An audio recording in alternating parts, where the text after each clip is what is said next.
आजमगढ़ जनपद के प्रसिद्ध चिकित्सक जिन्होंने आम लोगों की सेवा में जीवन के लगभग 45 वर्ष खर्च किए हैं। आप एक चिकित्सक ही नहीं बल्कि समाज के एक ऐसे प्रहरी हैं जिन्हें समाज के दुख दर्द की चिंता है, समाज में जो घटित हो रहा है उसको लेकर के एक चिंता व्याप्त है।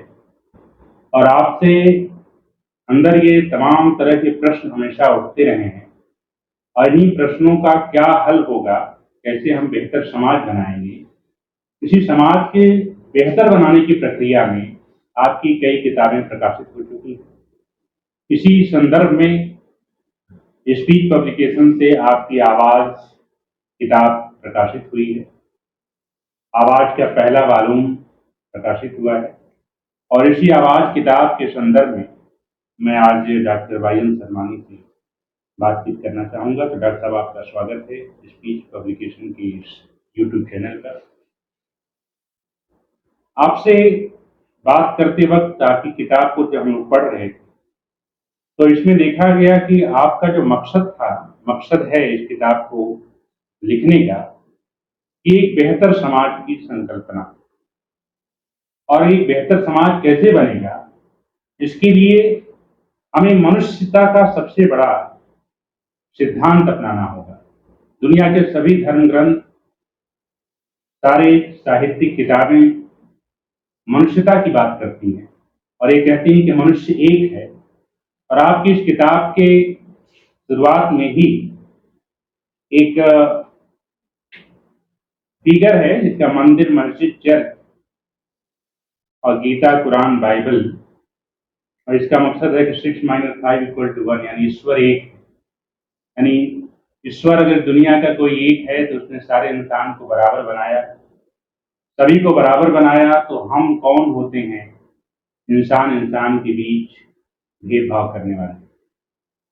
आपका यह किताब जो है यह मुख्य तौर पर कुरान और हदीस की व्याख्यात्मक किताब है, जिसमें यह बताया गया है कि आखिर कुरान हदीस की व्याख्या लोग कैसे करते हैं और व्याख्या के दौरान उसमें क्या क्या चीजें हैं जिनको बताई नहीं जाती आम जनता को, और इसका सरलीकरण रूप जो है वो इस आवाज में नजर आता है। तो मैं डॉक्टर वाई.एम. सलमानी से पहला प्रश्न करता हूं, इस आवाज किताब को लिखने का मकसद क्या था? हजरत मोहम्मद साहब की जीवनी कई बार पढ़ने का मौका मिला, जिसमें उनका एक आखिरी खुतबा था, अरबी को अरबी पे, अरबी को अरबी पे, अरबी को अरबी पे, काले को गोरे पे, गोरे को काले पे कोई अधिकार नहीं है, सब बराबर हैं, सब एक माँ बाप की संतान हैं। ये शब्द हमको बड़े ही अच्छे लगे और हमने एक किताब निकाली, विश्व न्यायाधीश। हमने उनको विश्व न्यायाधीश मान लिया अपने से। जो इतनी बड़ी बात करता है, इतनी बड़ी सोच रखता है, काले को गोरे पे, गोरे को काले पे, अरबी को अरबी पे कोई अधिकार नहीं है, सब बराबर हैं, सब एक माँ बाप की संतान हैं। उनकी बातों को किसी तरीके से जनता के सामने रखा जाए। आज जब समाज बहुत बिगड़ चुका है, उसे कुछ अच्छा बनाने का प्रयास किया जाए, इसी परिप्रेक्ष्य में आवाज लिखी है। इसी परिप्रेक्ष्य में आवाज लिखी। इसके पहले भी आपकी कुछ किताबें आई हैं। आपकी किताब विश्व न्यायाधीश के नाम से तैयार की गई। आपकी भूमिका में डॉक्टर मौलाना उमर नदवी साहब लिखते हैं कि डॉक्टर वाई.एम. सलमानी को जहां तक हम जानते हैं, वह न लेखक हैं, न कवि, न आलोचक, न संपादक, अर्थात साहित्य की दुनिया से उनका कोई औपचारिक संबंध नहीं। बिना कोई औपचारिक संबंध हुए क्या कोई एक चिकित्सक इतनी बड़ी रचना लिख सकता है क्या? हमारे बड़े भाई दिन मोहम्मद नाम था, नाम है, ये हैं, वो अच्छे साहित्यकार थे, अच्छी किताबें पढ़ते थे। जब मैं दर्जे 7-8 पढ़ा करता था, जब चले जाते थे चुप्पे से किताबें निकालता था, पढ़ता था, अच्छे राइटिंग पढ़ता था, अच्छी किताबें रखते थे, किताबें भी लिखा करते थे। और उसने मुझको साहित्य की दुनिया से जोड़ दिया। एक लाइन उनकी आज भी हमको याद है ये मेरा गांव है, मिल जाएगी सूखी रोटी, कौन पूछेगा मुझे शहर में खाने के लिए। मैं भी कभी सोचता था अपने गांव में रहेंगे, अपने गांव में बसेंगे, कभी घर में खाना नहीं रहा तो कोई पड़ोस वाला दे ही देगा ले। लेकिन आज गांव बहुत बिगड़ चुका है, अगर पड़ोस के घर खाना नहीं है, पड़ोसी खुश हो जाता है, चलो किसी घर उपवास करके सो रहा है। फिर शहर चला है पढ़ने, पढ़ने के बाद यहीं रही गया ले, यहीं काम किया, आज मेरी कर्मभूमि हो गई, आजमगढ़ कर्मभूमि हो गई ले। और जो बड़े भाई से मुझे साहित्य की दुनिया में आने की प्रेरणा मिली, उसमें किताबें तमाम पढ़ता रहा, सोचता रहा, जानता रहा, और दिमाग में भरती बातें भरती रही, जो किताब के रूप में आपके सामने हाजिर है।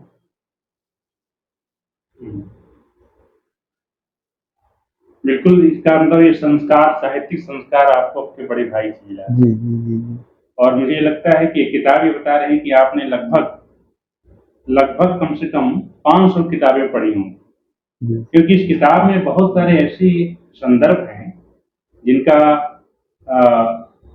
ताल्लुक जो है वो कहीं रामचरितमानस से नजर आ रहा है, कहीं कुरान से है, कहीं हदीस से है। कुरान और हदीस पे पूरी तरह से कई धर्मों की बातें इसमें लिखी हुई हैं। और ये बात अपने आप में एक बहुत बड़ी बात है कि जिस दौर में लोग एक कहानी, एक कविता, एक लेख को पढ़ना लोगों के लिए मुश्किल है, ऐसे दौर में इतनी सारी किताबों को पढ़ना और पढ़ करके अपना व्यूज बनाना, ये अपने आप में एक अलग बात है। एक बंद है इसमें कि बंदो बात सुनो भली, जो कहूँ तुम समझाए, असर नमाजे नींद को राखो आप बचाए। इस बंद का जो ऑब्जेक्टिव है, जो उद्देश्य है, मैं चाहता हूं कि आपके माध्यम से लोग इस चीज को जानें। नमाज एक ऐसी चीज है जो हमें तमाम बुराइयों से बचा लेती है। नमाज पढ़ने के लिए हमें साफ पाक रहना पड़ता है, वजू रखना पड़ता है, जबान से झूठ नहीं बोलना होता है, इस बात का ख्याल रखना पड़ता है, टाइम के पाबंद बनना पड़ता है, समय से मस्जिद में जाना, मस्जिद नहीं है तो अपने घर में नमाज पढ़ लेना, इन सारी चीज़ों की पाबंदियाँ लगाता है। तो आदमी अपने झूठ से बचा लिया, अपने थोड़ा साफ सुथरा रखा, ये बहुत बड़ी बात है। तो आदमी अपने को साफ सुथरा रखेगा तो अच्छी बातें उसके घर में आएंगी, निगेटिव बातें अपने आप खत्म हो जाएंगी, निगेटिव लोगों से बातचीत करना ही बंद हो जाएगा, अच्छे लोगों से मिलना जुलना हो जाएगा। और जब अच्छी बातें, अच्छे लोग मिलेंगे तो अच्छी चीज़ें आएंगी, अपने आप दिमाग में आ जाएंगी। पहला जो शीर्षक है इसमें आवाज अल्लाह एहसान सामयिक वन, इसमें आपने लिखा है कि यही आवाज तख्तो ताज दिला देती है, वक्त पे ही आवाज सिला देती है, जिसने जाना आवाज के राजों को ठीक, और रोने वालों को हमने जाम पिला देती है।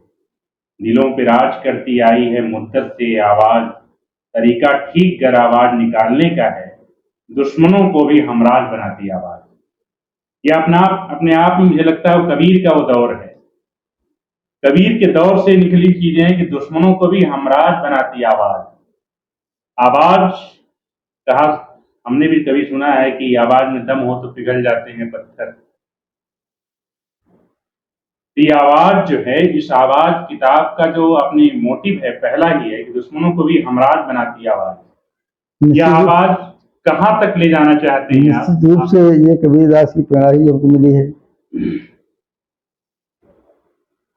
एक आदमी जो बहुत ही गुस्से में आपके पास आया, आपसे झगड़ा करने, आपको मारने आया, उसको भी आप कायदे से बिठाएंगे, प्रेम से बोलेंगे तो खुश हो जाएगा, झगड़ा तो नहीं कर पाएगा। हम खुद इसके मुखभोगी हैं। जिस मकान में रहते थे किराए का मकान था, किराएदार बार बार बार कहते उसको खाली कर दो, खाली कर दे, खाली कर दे कहा करते थे। एक दिन नाराज होके आया, मेज पे हाथ रख के खड़ा हो गया गुस्से में, हम मस्त बैठे, चाय ले ले, मस्त बैठ गए, उनका गुस्सा खत्म हो गया, चाय पीते पीते वही गुस्सा खत्म हो गया। तो आवाज है ही है। आपकी आवाज अगर प्यारी है, मीठी है, तो दुश्मन भी दोस्त बना लेगी है। आपकी आवाज अगर कर्कश है तो दोस्त भी दुश्मन बन जाएगा। वाह, क्या मुझे लगता है कि आपने अपने चिकित्सक जीवन में लगभग अब तक 50,000 से ऊपर बीमार पेशेंट को अपने अध्ययन किया है, और वह अध्ययन इसमें दिखाई दे रहा है या आप लिखते हैं कितनी हुनरमंद दुनिया में ये आवाज़, देखो कलम भी कह गई है अब नहीं अल्फाज, बस इतना ही कहना मेरा सुन ले आवाज़, दुनिया को सजा रखना है आवाज़ ही आवाज़। यह आवाज़ बहुत दूर तलक जाएगी और इस आवाज़ के माध्यम से जो कहने का आपने बीड़ा उठाया है, जब आप लिखते हैं कि हर नाजो नक्श से कितनी सुघर आवाज़, अगर जिंदगी है गीत तो आवाज़ उसका साथ, गम और खुशी के गीत यहाँ गाने होते हैं, अच्छे करोगे काम तो अफसाने होते हैं। एक मरीज तड़पता हुआ आता है, आह आह आह की आवाज़ निकलती है। प्रेम से हम दो बात बोल के भैया क्या दिक्कत है आपको, क्या तकलीफ है, प्रेम से बात कर लेते हैं, आधी तकलीफ उसी खत्म हो जाती है, बाकी दवा मिलती है, ठीक हो जाता है। लेकिन हम वही बात कर सवाल पूछ लेते हैं, उसकी दर्द बढ़ जाएगी, वो परेशान हो जाएगा, ठीक भी नहीं होगा। मुझे लगता है इस किताब की प्रेरणा में कबीर हैं, गुरु नानक हैं, पैगंबर मोहम्मद साहब हैं, दुनिया के सभी धर्म ग्रंथ हैं जिनकी बुनियाद में इंसानियत है, और यही प्रेरणा जो है आपको इस किताब तक लाई। हमने एक स्लोगन पढ़ा था, humanity is the best religion. उसने बहुत दिन तक हमारे दिमाग में कूदता रहा, और ये इस पे हम बहुत मनन किए, बहुत सोचे, इससे बड़ी चीज कोई है नहीं। फिर तुलसीदास की रामायण पढ़ने का मौका मिला, परिस सरिस धर्म नहीं भाई, पर पीड़ा नहीं समझ माई, दूसरे से की पीड़ा को हरना, दूसरे की पीड़ा को दूर करना, इससे बड़ा कोई धर्म है ही नहीं है। सच में इससे बड़ा कोई धर्म नहीं है। अगर हम किसी की पीड़ा को कम कर ले जाते हैं, उसकी कुछ मदद कर ले जाते हैं, सर हम अपने को धन मानेंगे। बिल्कुल, मैं थोड़ा इससे थोड़ी इतर बात करता हूँ आपसे कि एक चिकित्सक के जीवन में जब वो चिकित्सक से बातचीत करता है, उनका इलाज करता है, और एक सामाजिक जीवन में जब वो किताबों के बीच बैठता है, और जब वो अपने परिवार में अपने पारिवारिक लोगों से बातचीत करता है, ये तीनों का जो सामंजस्य है, उसके बीच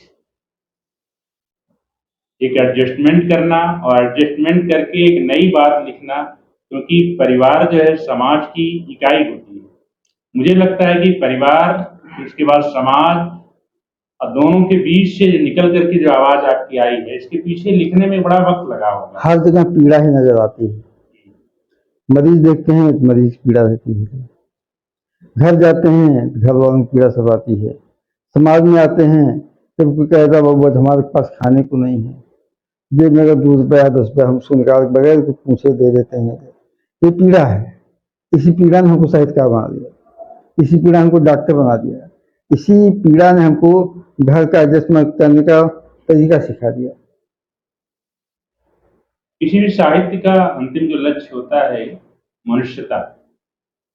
हमारी बुनियाद में आजमगढ़ की जो धरती है, जिसकी संकृत्यायन है, जिसकी बुनियाद में शिबली नोमानी है, जिसकी बुनियाद में कैफी आजमी है, जिसकी बुनियाद में हरिऔध है, और जिसकी बुनियाद में बहुत सारे साहित्यिक सांस्कृतिक लोग हैं जो ये चाहते हैं कि हमारा समाज बेहतर समाज बने, समाज में मनुष्यता का संचार हो। और इस मनुष्यता के संचार के लिए जरूरी है कि हम बेहतर साहित्य लिखें, बेहतर साहित्य पढ़ें, लेकिन साहित्य की पढ़ने के साथ साथ एक साइंटिफिक टेम्परामेंट की आवश्यकता है। बिना वैज्ञानिक सोच के किसी साहित्य को अगर आप लिखते हैं तो मुझे लगता है कि वो साहित्य बहुत दूर तक नहीं जाएगा। और आपकी जो किताब है, ये किताब मुझे लगता है कि धार्मिक चीजों को सर्दीकरण रूप दे रही है, बल्कि इसमें वैज्ञानिक टेम्परामेंट उतना नहीं दिख रहा जितना दिखना चाहिए। हर चीज वैज्ञानिक है। हम पानी हाथ में लेते हैं, विज्ञान छुपा हुआ है, सांस लेते हैं, विज्ञान छुपा हुआ है, खाना खाते हैं, विज्ञान छुपा हुआ है, बैठे हैं, विज्ञान छुपा हुआ है। ऐसी हालत में दुनिया की कोई ऐसी किताब नहीं है जहाँ विज्ञान ना छुपा हो। कुरान पढ़ने का मौका मिला, पता चला करे इसमें तो थोरेसिक सर्जरी भी है, ऑर्थोपेडिक सर्जरी भी है, न्यूरो सर्जरी भी है, ऑब्स्टेट्रिक भी है, यहाँ तक कि जो इवोल्यूशन ऑफ ह्यूमन लाइफ ही है वो सारी भरी पड़ी है। लेकिन उस साइंटिफिक वे में पढ़ना पड़ेगा, साइंटिफिक तरीके से पढ़ना पड़ेगा। इसको पढ़ने के बाद हमने कोई भी पारा शुरू करने पर इस बारे में क्या दर्शन है, क्या समाजशास्त्र है, क्या अर्थशास्त्र है, क्या विज्ञान है, इस बात का जिक्र किया है ताकि लोग समझें, जानें और पहचानें। मुझे लगता है कि धर्म कहीं न कहीं लोगों को संकीर्ण करता है और जब ऐसा नहीं, साहित्य ऐसा नहीं। धर्म हमको मनुष्यता सिखाता है। हम एक नेक इंसान तभी बन सकते हैं जब ऊपर वालों को जाने पहचाने। तमाम वैज्ञानिकों ने कहा भगवान ही नहीं, ये सब कुछ अपने आप हो गया है। सब कुछ क्रोमोसोम में भरा हुआ इंसान के लिए, जीन्स भरा हुआ है, हम मानते इस बात को। लेकिन जीन्स बनाया किसने? कोई तो बनाने वाला तो होगा। सुबह होती, दोपहर होता, शाम होता, कोई व्यवस्थापक होगा। जो व्यवस्थापक कोई एक शक्ति, वही भगवान हुई। और बगैर उसके हमारा काम नहीं चलेगा। जब हम उसको सोचेंगे, समझेंगे, पढ़ेंगे, जानेंगे, तो निश्चित रूप में एक अच्छे इंसान बन जाएंगे। धर्म किसी कभी संकीर्ण नहीं रहा है, संकीर्णता नहीं सिखाता है, हमें बहुत ब्रॉड बनाता है, हम बहुत ऊंचाई पे पहुंच जाते हैं। यह अलग बात है, लेकिन मुझे जहाँ तक लगता है कि धर्म में वैज्ञानिकता का अभाव अगर न होता, पूरी दुनिया में जिस तरह के धार्मिक झगड़े होते हैं, पूरी दुनिया में धार्मिक आधार पर जो अलग-अलग देशों के गुट बने हुए हैं, या आप भारतीय समाज की परिकल्पना देखिए कि धर्म के आधार पर ही सारी बातें होती हैं।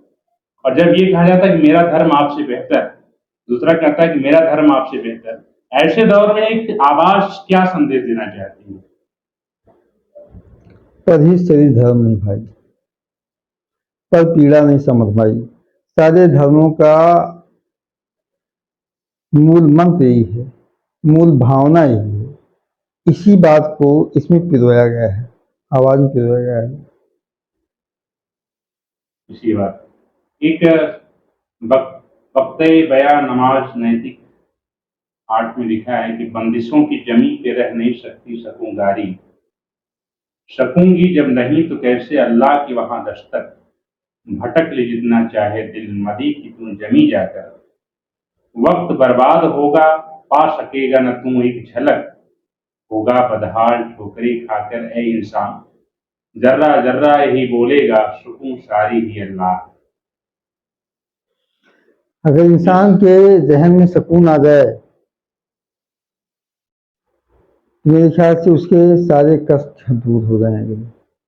उनके घर में सोफा है, हमारे घर में सोफा नहीं है। उनके पास फोर व्हीलर, हमारे पास फोर व्हीलर नहीं है। इन सारी बातों को छोड़ दिया जाए। जो है ऊपर वाले ने हमको बहुत दिया है, और बहुत में अगर हमसे उसने हमको हेल्थ दे दिया, अच्छा स्वास्थ्य दे दिया, मेरे ख्याल से इससे बड़ी कोई चीज तो है ही नहीं।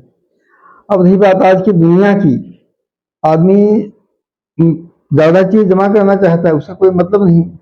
हम तो सारे लोगों से पूछते हैं, एक बाद में आप 2 रोटी 3 रोटी खाओगे, एक सेट कपड़ा पहनोगे, एक ही जूता पहनोगे, सोने के लिए आपको 6 फुट जमीन चाहिए, फिर किस बात की है तो वो भाई?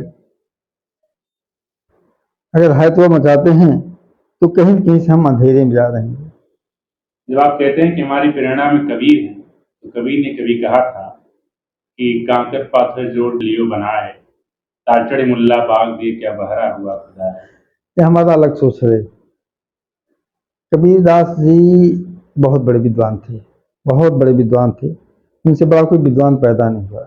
लेकिन उसके साथ साथ एक बातें और समझ में आती हैं। अशिक्षित थे, पढ़े लिखे नहीं थे।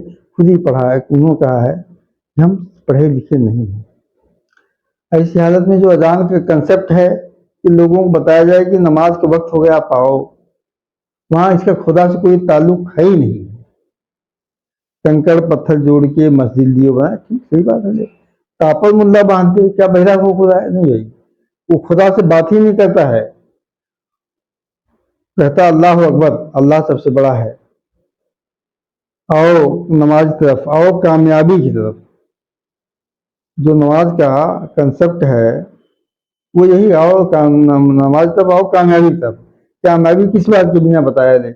आप जब नमाज पढ़ना शुरू करोगे तो अपने को आप पाक साफ रखोगे, साफ सुथरा रखोगे, टाइम के पाबंद बनोगे, निगेटिव चीजें सोचना कम करोगे, पॉजिटिव चीजें कम करोगे, तो कामयाबी अपने आप मिल जाएगी।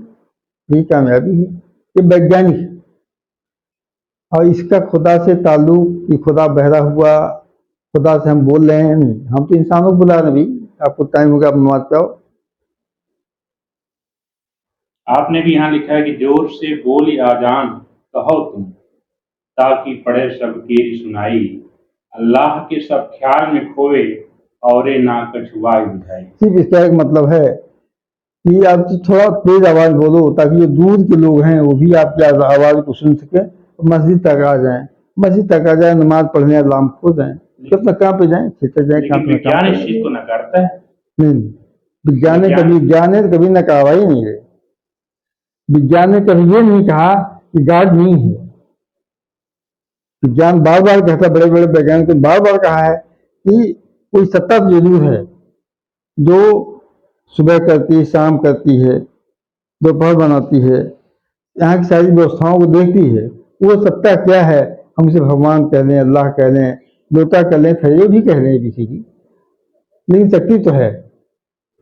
हाँ, जिस दिन हम वहां तक पहुंच जाएंगे, योग कर लेंगे, नहीं इसलिए अपने आप हो, अपने आप होने की कोई चीज है नहीं मेरे ख्याल से धरती पे जो अपने आप हो जाएगा। आया तक कि आपको यहाँ से बाहर निकलना सड़क पे, तो अपने आप नहीं जा सकते, आपको पैर आगे बढ़ाना होगा। आपकी एक लाइन है कि दुनिया में ऐसे बेशुमार शैतान भरे, असर न आए सुन जाने आवाज को, आपे ढपली राग उचारत भारत, भारत निश माया मुंह के ताज। कभी कभी कोई दारू पी के आ जाता है, उल्टी पुल्टी बातें करता है, गाली तक दे देता है, बड़ी तकलीफ होती है। वही आदमी ज्यादा दारू पी लेता है, पेट में पानी आ जाता है, तो घर वाले लेके आते हैं, इलाज नहीं कुछ बचता है और अंततः प्राण त्याग देता है। घर, उसके आश्रित जो हैं वो बेघर हो जाते हैं, बच्चों की शिक्षा दीक्षा बंद हो जाती है, औरतें पैसे पैसे की मोहताज हो जाती हैं, बच्चों को पालन पोषण करना दुर्भर हो जाता है। लेकिन अगर वो आदमी दारू ना पीता, उसे अच्छी आवाज मिलती, अच्छे लोग मिलते, अच्छे संबंध के साथ उसका परिवार नहीं मिलता बेचारे का। बिल्कुल। तो इस आवाज किताब के माध्यम से डॉक्टर वाहिद सलमानी साहब ये कहना चाहते हैं कि समाज में जो कुछ घटित हो रहा है वह ऐसा है जिसे जो मनुष्यता के लिए कलंक है, और इसी कलंक को खत्म करने के लिए, समाज से खत्म करने के लिए, समाज के बीच अपने अनुभव को इस लेखनी के माध्यम से, किताब के माध्यम से, आवाज के माध्यम से समाज के बीच लाए हैं।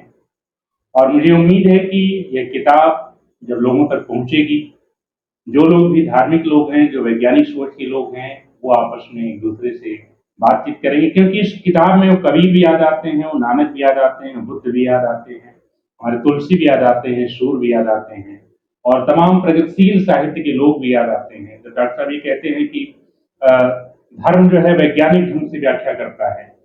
तो ऐसे दौर में ऐसी किताबों को पढ़ा जाना बहुत अनिवार्य है, और हमारे बीच अपने जीवन संघर्षों से बीच आकर के, मरीजों के दुख दर्द को समझ करके आपने जिस तरह की बात लिखी है, मुझे लगता है कि आने वाले समय में आवाज कबीर की तरह, कबीर के साथी शब्द की तरह ये किताब लोगों के बीच मानवता का संचार पैदा करेगी। तो आप इस वार्ता में शामिल हुए, आपको बहुत बहुत